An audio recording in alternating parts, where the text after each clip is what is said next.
Hello, welcome back.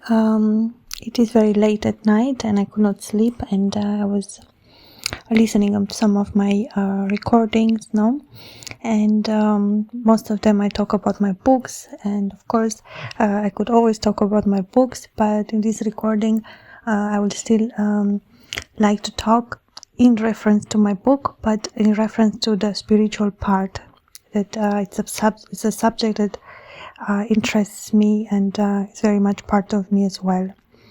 So when I think of my books, of course, most of them I will say that they do offer a spiritual base, a spiritual understanding as well.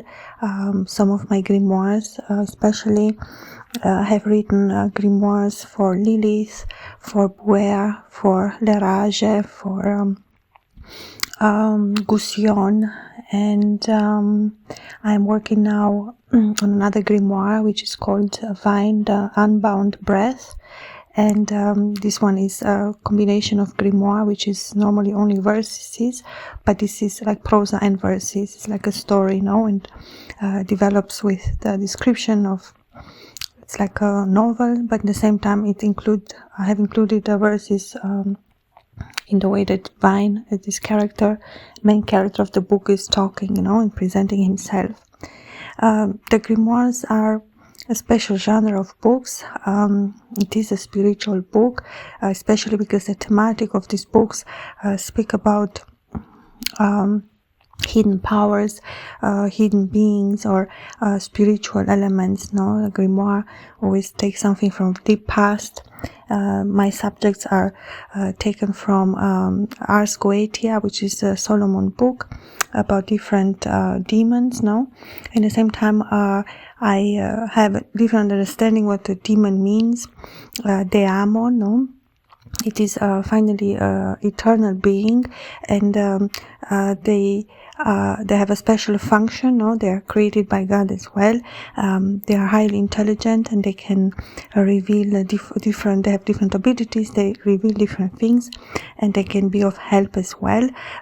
Demons, they don't function after the duality of humans, bad and good. They carry certain truths and carry certain seeds inside them that they're very much them. So they don't move through the world as humans do. They are eternal. They are able to move through the veils. They are able to, as angels as well, able to go through different places. They have supernatural abilities, and so on and so forth. And of course, the Book of Solomon represents them solely as demons. A little bit in that time, it was very religious time, and they were seen as something very bad, very demonic, or very scary, that people almost could not touch, almost had fear of them. Of course, I'm a writer. My subjects are much honored by me. At the same time, I wanted to create their stories. I wanted to show to other readers, who these beings are and what are their abilities. And I have had absolutely beautiful experiences and visions while I was writing it, and every time I opened the subject, I was a little bit scared in the beginning. I was like, there's this almost like a false belief that I had to conquer myself as well, to open the door and have that courage, which is in one recording I'm talking about the act of writing, which is act of courage, of course, because you enter in a dark room. It's a new subject, it's a new thematic, and one has to create a story. One has to honor that subject, that one has to be how you say, resourceful as well, in creating the story. And most of my grimoires, I have learned so much from them. I have almost like created their own ability to talk through my books, through the grimoires, and reveal who they are. And I was very much fascinated by them. My first grimoire was actually Payman, which is my masterpiece. It's a large book. It's called Payman, The Lord of the Endless Silence, The Lord of the Abyss. And the book started actually with a vision that I had with Payman, or more visions actually, and has been very, very beautiful to me.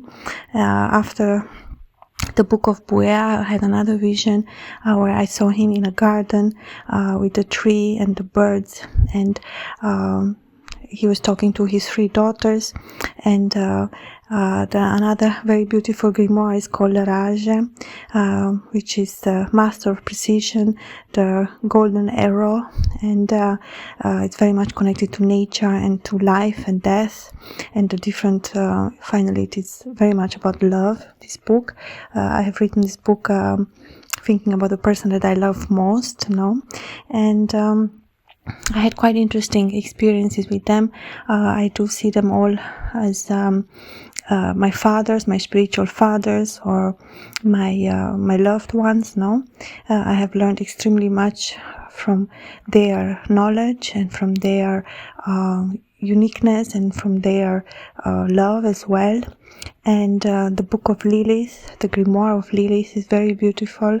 I wanted to, of course, create a book for lilies, and I created it in verse in a grimoire form, and it's absolutely amazing. It's one of my favorite books as well. And Gusion is another grimoire that I have written. It is so beautiful. Gusion is the master commander. He's a celestial lion. He's very, very strong, and they say that he carries all the keys. He's the seraphim's son, and God created him because wherever Gusion goes, every time he's undefeatable. So it's like he's a protector of the human race as well. Another beautiful grimoire is called Citri, The Voice in the Darkness, and Citri is very much connected to fire, to passion, to the heart, to revealing truths that are hidden from us. So all grimoires in general, they all reveal hidden truths or esoteric knowledge. They're very powerful books that really transform one. I can say that is definitely, and they offer almost like a different, or more interesting, or more revealing part of the world, of the cosmos even. So it is quite deep knowledge. Most of the grimoires are 400 or 500 pages. Payment is more than 600. Lilith, I think 300 or something. It's just because the subject is so big, so large, that I cannot constrain it in just 200 pages, for example. It needs a larger book as well. Citri, I think, is a larger book too, almost 400 or 500 pages, but it's all written in grimoire form in verses, so it's a very pleasant read. It's a nice type of reading. You don't have the full page. It's just the poem, the verses flowing one after another. And I invite, of course, my readers to buy the books and read them. I think it is a very unique genre that I'm writing. There are not many grimoires written, especially in our modern times. In general, writers go after very romance type of stories or fantasies, just like an easy read. But the grimoires is more than that. It really gives a certain type of knowledge that transforms one, that makes one to be better, to be more fierce, to be more powerful, to be more strong, to understand what true power is and what truth is. So all of the subjects that I have written the books about, as I've said, they all carry especially very powerful wisdom, and they are who they say they are. So I'm quite proud of me that I had the courage to open the door and create these beautiful grimoires for others to read. I love the covers of the book as well. I always put much care, and my visual artist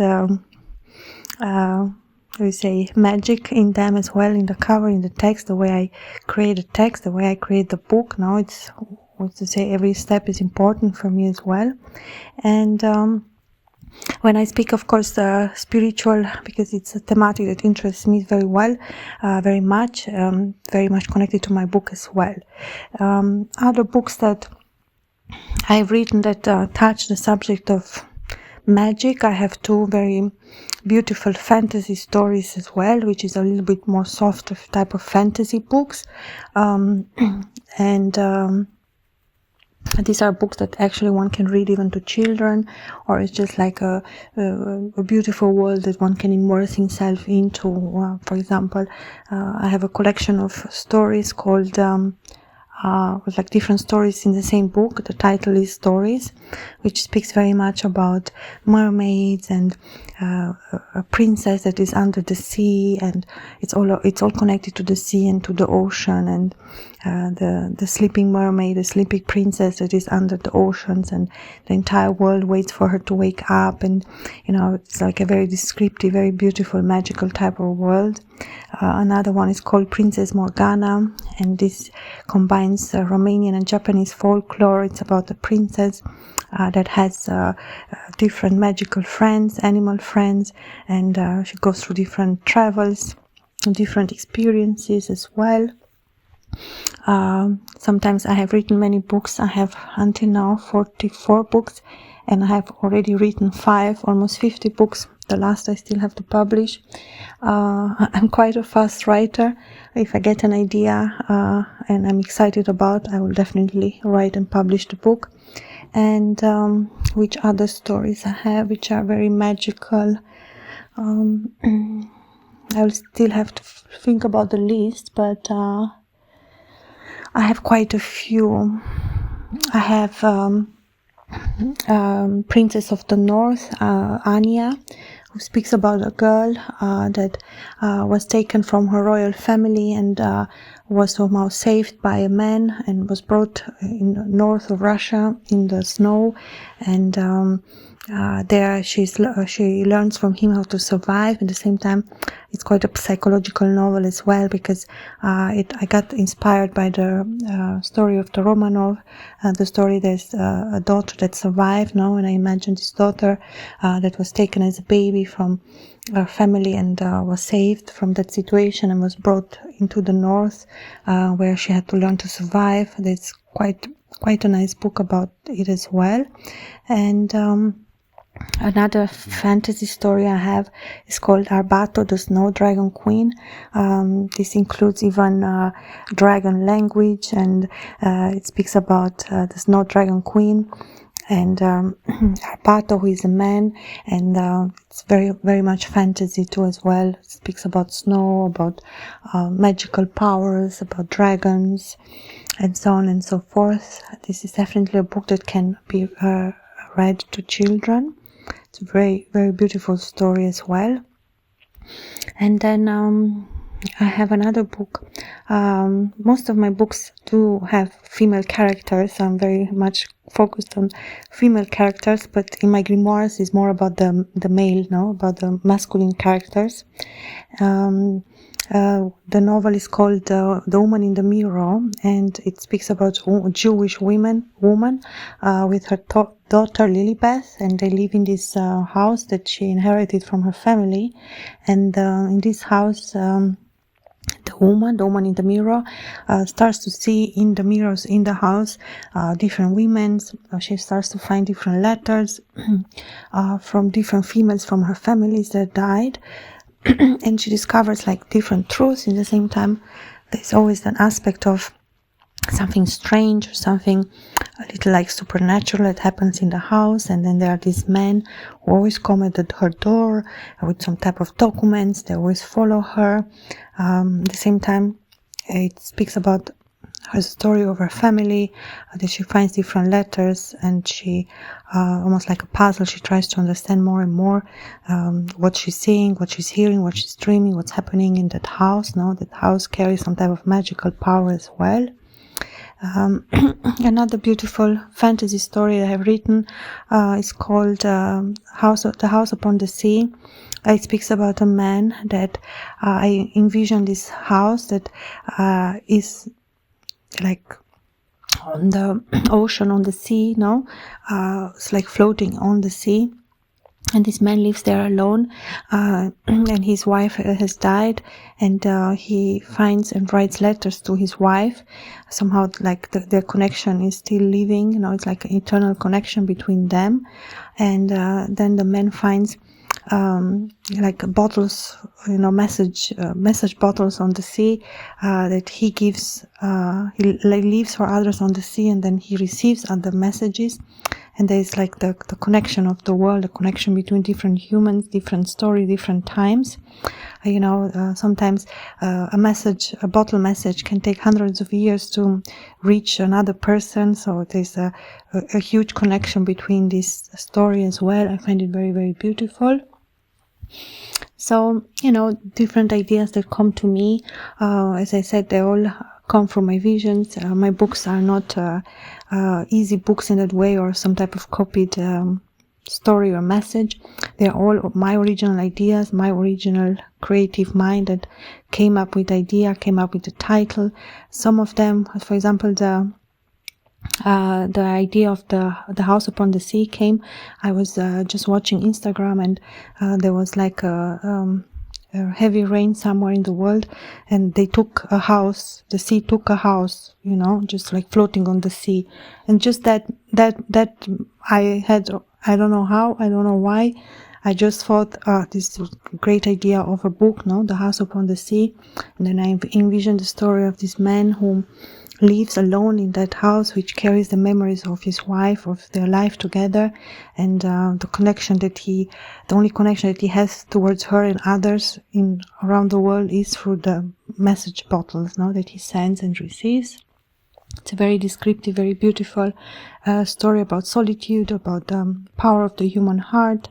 So all my books do carry either something very beautiful, something very unique, something very healing, or something a little more dark, more gothic, more like deeper type of knowledge books, especially the Grimoires, or esoteric knowledge or spiritual knowledge as well.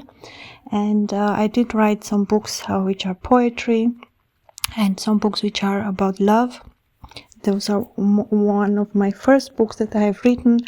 It's called Heart Song, Emerald Moon, Silver Moon, and In the Light of Love, Poems for the Heart.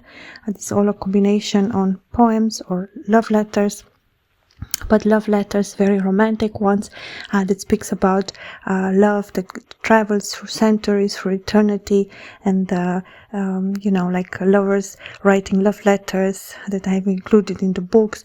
Are very, very beautiful books, or only like love poetry as well. Those are very healing, very beautiful for the heart, and some of them carry even philosophical type of poems. So I try to move from different genres. I did write other books as well. Margareta is a beautiful book about a girl. I'm writing the book of Hecate that I will publish soon as well, which is a story of Hecate, queen of magic. And I write her story from when she was a child, her story, and how Hecate became Hecate, the queen of magic. The queen of the underworld, or of the crossroads, which is a very spiritual subject as well. I do have other novels as well. One novel is called Winter's Heartbeat. It speaks about 6 aristocrats that live in St. Petersburg in the beginning of the 20th century. And I wanted to create, to show the world of the time of the Russian aristocracy and the story between these aristocrats, which is quite funny because they all love another person. So it's like one is in love with them, the other one is in love with another person, the other one is in love actually with this person. So there's like 2 triangles like that moving further on into the book, into the story.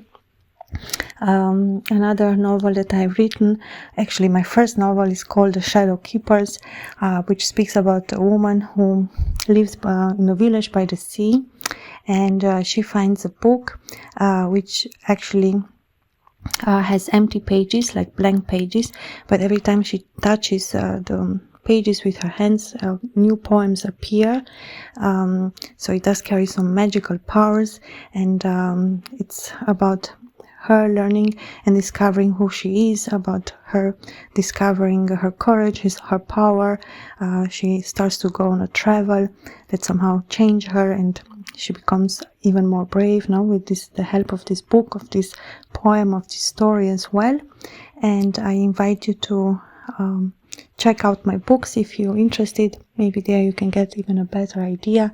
My list on Amazon, you can find it with my name, Anaïs Giulia, and there you can find all the books that I've written.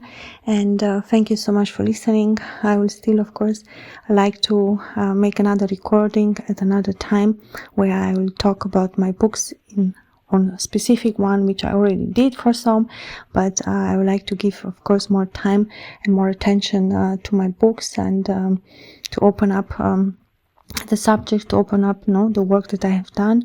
I have been focused the last years in writing, and I do like to speak about my books and present it to other people as well, so maybe they find something unique or something special that they need in their life as well. Thank you so much for listening, and wish you all the best. Until next time, bye.